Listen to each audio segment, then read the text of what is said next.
Şu günler Türkmenistan'ın dürli sebeplerine aşa ıssyk hawa höküm sürýär. Lema polatyna howanyň temperaturasy gündüz kölegede 45 gradusa ýetdi. Elektrik energiýasy bilen işleýän enjamlary, şol zany kondisionerleri agram düşýär. Hidrometeorologiýa gurlugy ıssyk hawa babatda duýduruş oglan etmedi. Bu aralykda Saglyk Ministrliginiň maglumat gurlugy Jowdaly Tomysy ıssyk hawa kadrlarynyň berjaý edilmegini maslahat berýär. Günnägör sebepde howanyň temperaturasy gündüz kölegede 45 gradusa çyna çykýan mahaly elektrik energiýasy bilen işleýän enjamlary agram düşýär. Ýollardaky asfaltyň ereýän halatlary bolýar. Adatdan daşary ıssyk hawa garamazdan edara karhanalaryň işgärleri ýerden arastaçylyk işlerden çekilýärler. Adat bolşýaly elektrik energiýasy problema bolup başlady. Elektrik energiýasy bilen işleýän enjamlara agram düşýär. Kondisionerler öçüp galýar. Elektrik energiýasynyň akymy peselýär. Elektrik lampalary zordan ýanýar.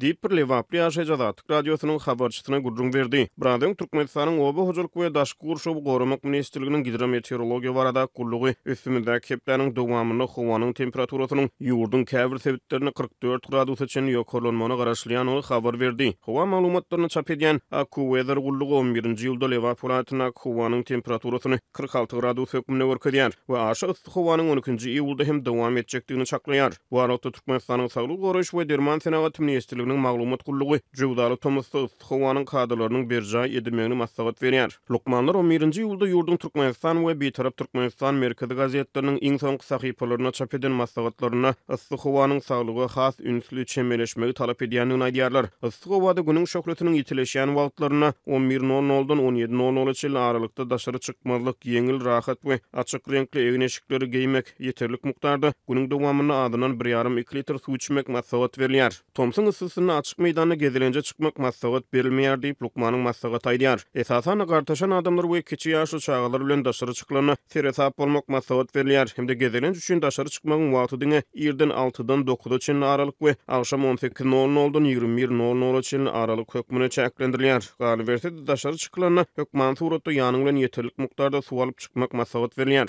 Günden gorunmak üçin kelläňizde ýeňiljek başga giýin ýaglyk atynyň ýa-da saýawan götürüň diýip Lukmanlar aýdýar. Lewap polatyny adatdan daşary ıssyk hawa garamazdan adatdaky iş tertibi dowam edýär. Jemaat gulunyň işgärleri ýerden Türkmenabadyň merkezi köçelerini arastaçylyk işlerini geçirýärler. Sebitdäki edara karhanalaryň işgärleri hem ýerden 9:00 bilen 10 aralygyny arastaçylyk işlerini çekilýärler. Adatlyk radiosynyň habarçysy ıssyk hawa dowam edýän mahaly çağalaryň salkynlamak üçin ýaplara suw düşmeginiň Türkmenabadda polisiýa tarapyndan gödäwçilikde saklanýanlygyny, ýöne Türkmenabadyň çetinäki ýaşaýyş sebitlerini, çärje we trawyny we beýleki oba ýerlerine çağalaryň ýaplara suw düşmegini gödäwçilik edilmeýänligini habar berýär.